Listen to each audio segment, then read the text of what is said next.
మరి గత 5 ఏళ్లలో వైఎస్ జగన్మోహన్ రెడ్డి పరిపాలనలో ఎక్కడ రోడ్లు లేవని అన్నారు. మరి చాలా మంది ప్రాణాలు కోల్పోయారు. మీకేమనిపిస్తుంది? అంటే మళ్ళీ అలాంటి పరిపాలన వస్తుందంటారా? చెప్పలేము, రావచ్చు, డెఫినెట్గా ఇంకా రావచ్చు. ఇప్పటికే అప్పులు ఎక్కువ అయిపోయినాయి, మళ్ళీ ఇంకా అప్పులు చేసే విధంగా చూస్తున్నారు.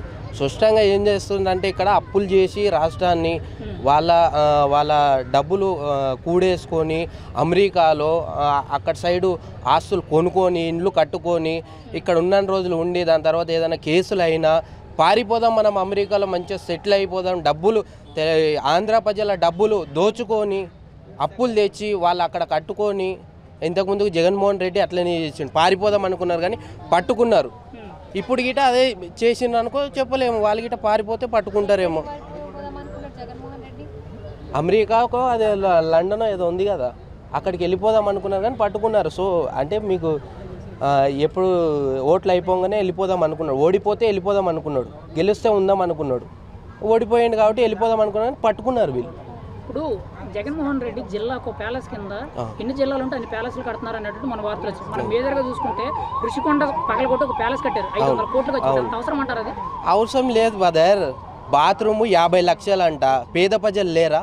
50 లక్షలు బాత్రూమ్ కావాలా నీకు? పేద ప్రజలు లేరు, నీకు మాత్రం దొడ్డికి వెళ్ళడానికి 50 లక్షలు పెట్టి బాత్రూమ్ కావాలి జగన్మోహన్ రెడ్డికి. ప్రజలు అయితే కనిపిస్తలేరు ఇక్కడ. అందుగురించే కదా స్పష్టంగా మాకు జగన్ వద్దు, చంద్రబాబు నాయుడు అయితే మంచి చేస్తాడని వాళ్ళు గెలిపించుకున్నారు. చాలా మంచిగా ఉంటుంది. ఇంతకు ముందు గిట్ట మంచి చేసిండు కాబట్టి ఆయనను గెలిపించడం జరిగింది. ఎప్పటి నుంచో ప్రభుత్వంలో ఉన్నాడు. మోడీ గారు వచ్చి ఆంధ్రాకు వచ్చి మీకు ఏం కావాలి నేను అది చేస్తా అని ఆయనని పట్టుకొని అసలు పక్కనే కూర్చోబెట్టుకొని ఆయనకి ఇచ్చే మర్యాదలు ఆయనకి ఇచ్చిండు. సో అట్లాంటి నాయకుడు మాకు కావాలి కదా, మంచి ప్రజలకు మంచి చేసేవాడు కావాలి కదా. ఇప్పుడు ఈ 5 ఏళ్లలో చూసుకుంటే జగన్మోహన్ రెడ్డి పరిపాలనలో ఎంతో మంది అవినీతి చేశారు కదా. ఇప్పుడు జగన్మోహన్ రెడ్డి ఇప్పుడు ఈ 5 ఏళ్లలో ఖచ్చితంగా ఏం చేస్తారు, ఎక్కడికి వెళ్ళిపోతారు అనుకుంటున్నారు? ఏం చేస్తాడు? పార్టీ ఉండదు, పారిపోతాడు, అమెరికానో ఏదో కూడా పారిపోతాడు. ఇక్కడ ఉంటే కేసులు అవమానాలు ఎన్నో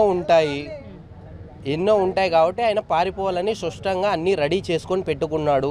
బయటి దేశాల్లో అన్నీ కొనుక్కొని ఇండ్లు, ఆస్తులు, కార్లు, బంగ్లాలు అన్నీ కొనుక్కొని రెడీగా ఉన్నాడు జగన్మోహన్ రెడ్డి గారు. ఇప్పుడు వెళ్ళిపోవడానికి స్పష్టంగా తయారై ఉన్నాడు. ఎప్పుడు వెళ్ళిపోయి డిసైడ్ చెప్పలేము. ఎప్పుడైతే పారిపోతాడు, నైటే పారిపోవచ్చు. అట్లా సిచ్యువేషన్ ఉంది. పార్టీ అనేది ఉండదు, తీసేయాలని కన్ఫామ్గా అయ్యిండ్రు. అంటే ఇప్పుడు జగన్మోహన్ రెడ్డి వేరే దేశాలు పారిపోతారని మీరు చెప్తున్నారు. అవును. కానీ చాలా మంది ఖచ్చితంగా ఈసారి జైలుకి వెళ్ళే అవకాశం ఉంది. ఖచ్చితంగా ఆయన చేసిన అవినీతి కానీ నేరాలు కానీ ఖచ్చితంగా మళ్ళీ పాత కేసులు కూడా బయటికి తీస్తారన్నట్టు చెప్తున్నారు. మీరేమంటారు? అందు గురించే ఇక్కడ ఉంటే కేసుల పాలవుతాం నాయన. అమెరికా పారిపోతే మంచిది, హ్యాపీగా బతకొచ్చు. అక్కడ ఎవ్వరు రారు, ఇక్కడ టెన్షన్ ఉండదు, నెత్తి నొప్పి ఉండదు. అందు గురించే మేము వెళ్ళిపోతున్నాం ఇక్కడ నుంచి.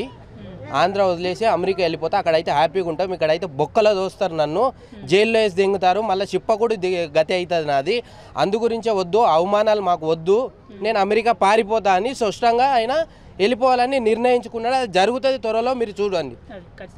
ఖచ్చితంగా జగన్ అయితే జైలుకి వెళ్ళడం ఖాయం, కానీ లేకపోతే పారిపోవడం అన్న ఖాయం. ఈ రెండిట్లో ఏదో ఒకటి అవుతుంది. వాళ్ళని అయితే వదిలే పరిస్థితే లేదని చంద్రబాబు నాయుడు గారు పట్టి ఎక్కడెక్కడ నువ్వు ఎక్కడైతే తిరుగుతున్నావు, ఎక్కడ ఉన్నావో పట్టుకొని ఉన్నాడు. ఎప్పుడు పారిపోయేది తెలియదు. సో అది అంటే జగన్మోహన్ రెడ్డి కాకుండా ఆయన అనుచరులు ఉంటారు కదా, జోగి రమేష్ కానీ, అంబటి రాంబాబు కానీ, లేకపోతే ద్వారంపూడి చంద్రశేఖర్ కానీ, ఇలాంటి ఒక్కొక్కళ్ళందరినీ పట్టుకొని ఇప్పుడు వాళ్ళ మీద కేసులు అనేవి ఒక్కొక్కటికి నిరూపించడానికి అయితే ట్రై చేస్తున్నారు. ఖచ్చితంగా వీళ్ళు కూడా లోనేస్తారంటారా? ఏసే ఉంది, వీళ్ళు గిట్ట వస్తారు, వీళ్ళ గిట్ట జైల్లోనే వేస్తారు. ఏవైతే అక్రమాలు చేసిండ్రో, ఏవైతే వీళ్ళు భూములు కానీ ఇంకా పేద ప్రజలకు మంచి చేయకుండా ఏవేవైతే ఆస్తులు కూడా పెట్టుకున్నారో అందరినీ ఎవరిని వదిలిపెట్టే ప్రసక్తే లేదు. పవన్ కళ్యాణ్ అయినా అయితే అస్సలు వదలడు. పవన్ కళ్యాణ్ అన్న అయితే వీళ్ళని ఎవరిని వదలడు. జగన్ అనే పార్టీలో ఎవరెవరైతే ఉన్నారో ఎమ్మెల్యేలు కానీ ఎవరు కానీ పవన్ కళ్యాణ్ అన్న అయితే వదలడు. డిప్యూటీ సీఎం అస్సలు వదలడు.